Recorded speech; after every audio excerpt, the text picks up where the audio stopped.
Nice and rotten. Lots of rust in here in the frame rails. Got it jacked up, pulled back together.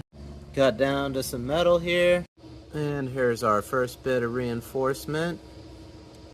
Capped it off with some stainless so it can't rot nearly as easy. And we got some undercoating.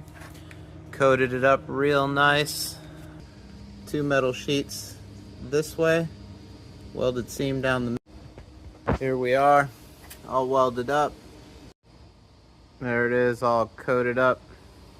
Got the bed back on this thing. There's the stud coming up through the bed. All braced up. There it is. Bed liner's back in, truck's good to go.